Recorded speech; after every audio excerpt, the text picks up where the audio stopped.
students that get denied is something that we actually, in admissions, there's a kind of thought about students who have this sort of excellence, but it's kind of standard excellence. So what would be standardly excellent would be great grades, great test scores, some work or tutoring. A lot of kids like talking about helping the needy or helping the underprivileged. For us, that's not so compelling. And we can talk about why that is.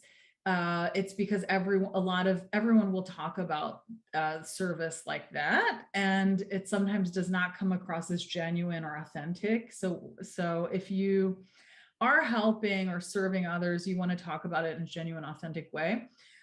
Maybe some standard summer programs that might not be so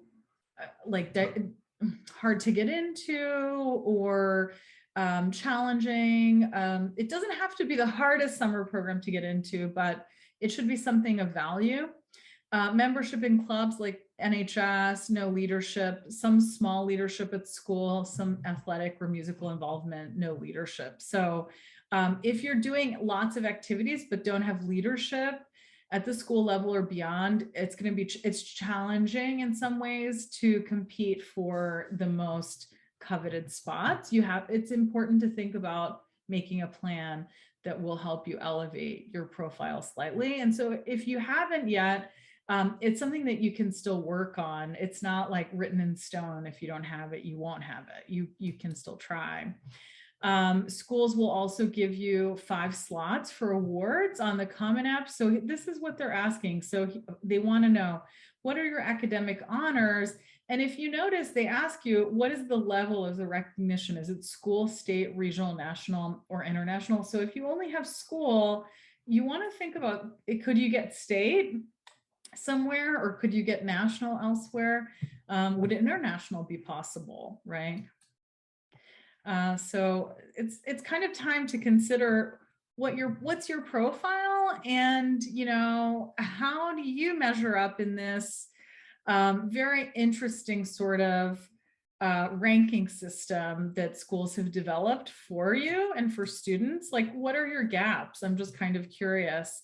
Julia, do you want to open it for questions now, and then we can kind of talk more about iBridge at the end?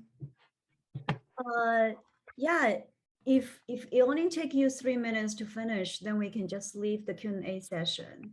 Oh, great. 5 minutes. Okay. So, I mean, one of the things that we talk a lot about is what's your profile, and we help students understand like how they rank and what their gaps are. And we explain like, where are you on the grid for really the schools that you want. So it's very clear, if you have a low score, we will tell you. And if you have a high score, we'll say, oh, you're doing great.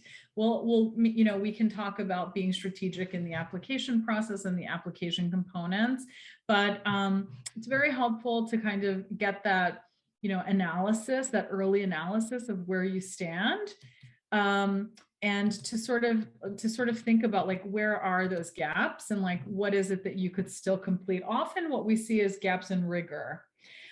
Those by far are the biggest challenge to students, and often students will tell us, we don't want to do physics, or we don't want to do a class, and we will encourage students to kind of go and take like that one last thing that they weren't always keen to do but need to be a strong standout.